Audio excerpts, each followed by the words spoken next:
So often in the past we hear stories of publishing companies and outside entities stepping in the way of a director and preventing them from making the game or movie they set out to make. We often complain that creative control is stripped away from those who are paid to be creative, and that we're left with the same homogenized experience game after game after game. If this is a complaint you have, or a complaint you feel very strongly about, you owe it to yourself to pick up Nier Automata and see what happens when freedom and creative control work hand in hand.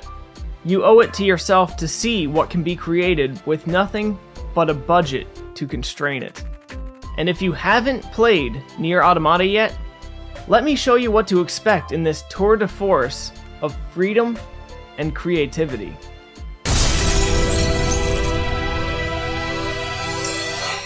Tarks Gauntlet. Nier Automata is a 2017 genre-defying game released by Platinum Games and published by Square Enix for the PlayStation 4 and PC through Steam. If you own both platforms, it is highly recommended as of the date of uploading this video to play this on PlayStation 4, as the PC port has a slew of optimization issues that deservedly are not being received positively by the community. This is the second game in the Nier franchise. However, Nier as a franchise is a spin-off of the earlier Drakengard series. It is not necessary to have played any of these, although for those that do, hints, nods, and references are there to help reward you for your previous interest in the series. Otherwise, there are no overarching narrative ties between Nier Automata and the games that preceded it. This game takes place primarily on Earth. Earth has been more or less overrun with robots of an alien origin. You play as the android 2B. That's 2B for 2 booty, because that's too much booty for one to handle, and when it's too much for one to handle, it's just enough. Wink. I can't wink. 2B belongs to a resistance organization named Yorha with the creed, "For the glory of mankind." Yorha's base of operations is known as the Bunker and exists within the outer limits of the Earth's orbit. Yorha's mandate is to send androids to Earth in hopes of finding the origin of the alien invasion and to reclaim Earth for the last surviving humans who, since losing their home, have been living on a base on the moon. Yorha, however, holds many dark and sinister secrets I will leave up to you to discover. This review will spoil as little as necessary and no more. At the very onset of the game, 2B is en route to her destination in a mech suit with the simple mission of eliminating her target. Within the first 10 minutes, you will jump through many different yet similar styles of gameplay. From top-down shooter to side-scroll shoot-'em-up to twin-stick shooter to third-person shoot-'em-up, and then on to the hack-and-slash once you're out of your mech unit. Despite this mainly being a hack-and-slash brawler, this opening shoot-'em-up segment does a lot to teach you the controls of the hack-and-slash segments. Once you're out of your mech unit, you have a pod that can fire on the enemies without breaking the flow of combat. Using the twin-stick configuration, you fire on your enemies with the pod while you simultaneously mash away at your buttons in frantic, high-paced battles, weaving in and out of bullet hell attack patterns in the air, and crazy amounts of melee attacks from large robot hordes on the ground. The game spends no time at all getting into the action, and let me tell you, it feels damn good. Within 10 minutes of being on the ground, you encounter your first boss battle. Completing this, 2B meets her companion for the rest of the game, a seeker android by the name of 9S. Better make sure he's actually dead next time. That was dangerous, man. 2B and 9S team up, taking shelter in a local resistance camp, and set out on a mission to locate the base of operations of the alien race that conquered Earth. From here on out, you'll be brawling and bullet helling your way forward until the end of the game, stopping only occasionally to fulfill one of the many side quests the game has on offer, if you choose to do it. And since the combat is such a big part of this game, we're going to spend a huge chunk of time talking about it. Throughout this game, you play as 3 different characters. I will cover them in order of appearance. For the first playthrough of this game, you play as 2B. 2B can equip 2 different melee weapons at a time, one light and one heavy, and she can switch between 2 different loadouts of her melee weapons on the fly by hitting up on the D-pad. Light attacks are performed with square and heavy attacks are performed with triangle. While dodging around enemy attacks and pulling off your ground and aerial combos, it's highly recommended to hold down R1 the entire time so your pod can deal constant chip damage to whatever enemy you wish to target. It may not look like the pod is doing that much damage, but it really adds up. do not underestimate your pod's abilities. Provided you've met the requirements, your pod will also have a large laser attack that works on a cooldown. Much like the weapons can be switched out on the fly, so too can your pod. However, I don't think the scanner pod will do much for you in battle. In a desperate attempt, you can also self-destruct using L3 and R3. This will cause an area of effect attack and knock you down to 1 HP. It's both not recommended to use this in battle, and highly recommended to use this prior to battle because... But we're doing this for a reason, guys. For science. For science.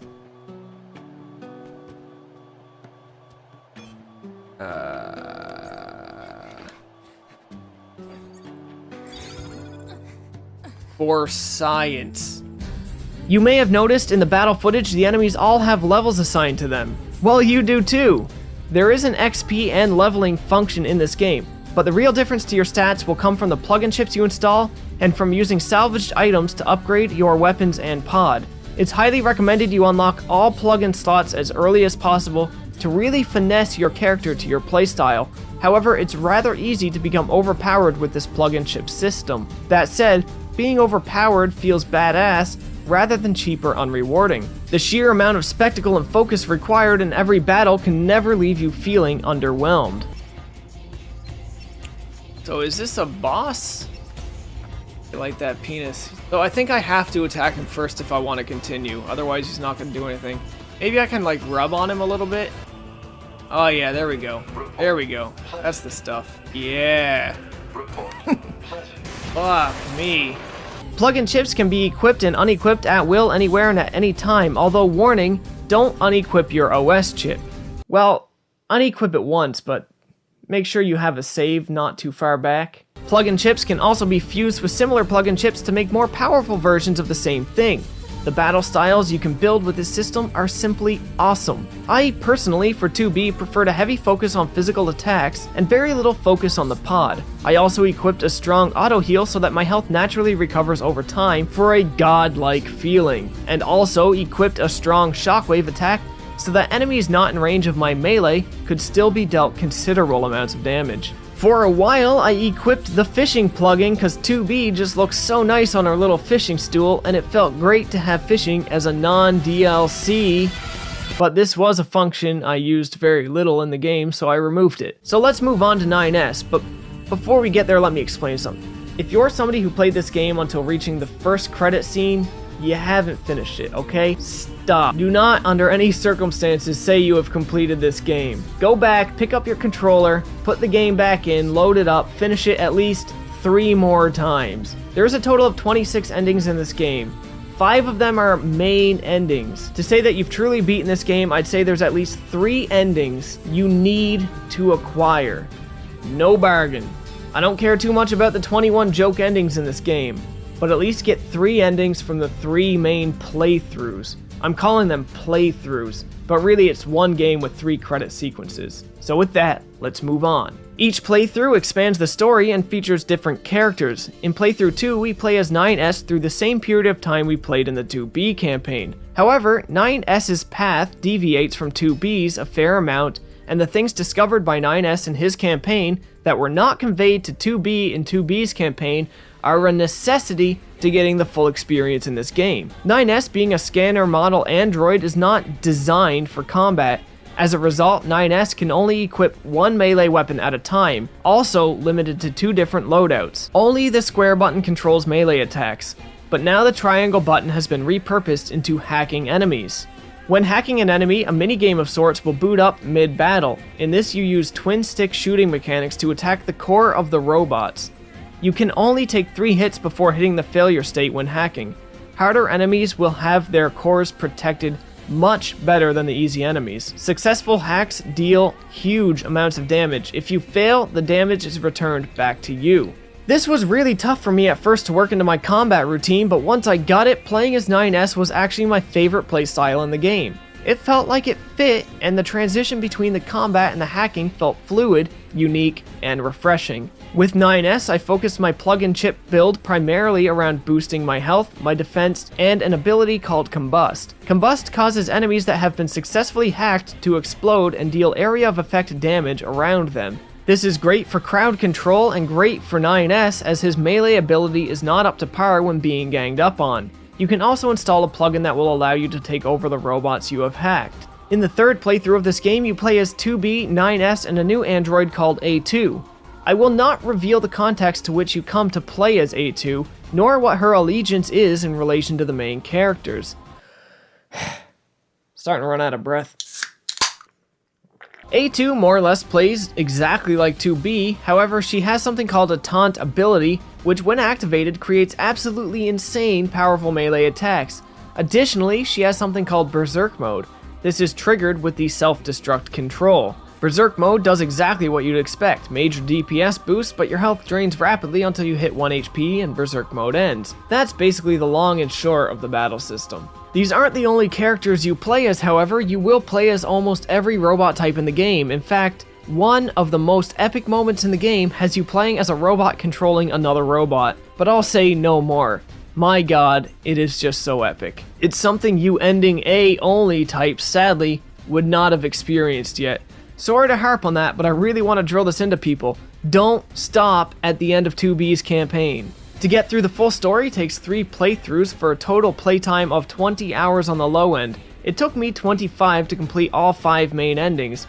Only ending E was complete bullshit to get, and I shit you not, it's cause you have to battle the entire credits reel in some rather tough bullet hell shooter action. The world design in this is pretty fantastic. None of it looks copied and pasted or repeated. It looks like a real world, very handcrafted. That said, the textures in the world often leave much to be desired. But if you know me at all, you know graphics are of the absolute least importance. Characters and really important things have obviously better textures than the rest of the world, but unless you actually stop to closely look at things, you more than likely won't notice the textures that much. Besides, the only stopping and looking you'll really be doing is up 2B's skirt. However, she doesn't like this too much. She'll bat the camera away if she catches you. If she does this 10 times, you'll get an achievement. But while we're talking about the camera, let me segue from that into a legitimate complaint. While I play games, I tend to use my camera like I'm directing a movie and go for cinematic angles, especially when locked in dialogue. However, the camera in this game is a little too dynamic. At certain elevations, the camera is clearly anchored to your character's head. Go below the waist with the camera height, however, and it seems the camera anchors somewhere in orbit of your main character. I really don't understand it. It very rarely affects gameplay in any meaningful way, but it does go against my natural inhibitions. The lighting in the game doesn't really stand out in any real way. The particle physics, however, are top notch for a relatively budget title. Anti-aliasing, on the other hand, is pretty damn noticeable. But again, graphics are hardly an issue for me. I'm stating this for you, the viewer. Sound design is serviceable, but not outstanding.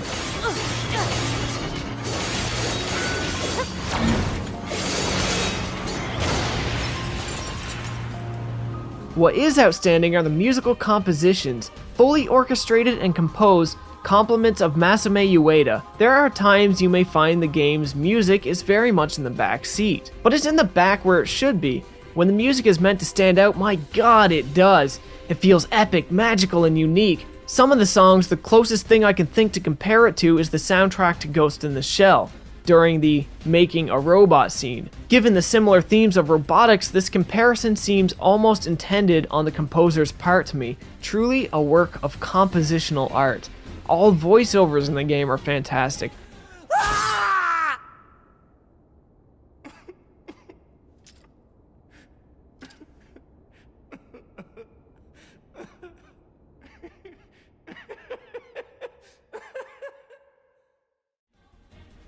There is so much attention to little details, making even the most mundane of side characters stick out.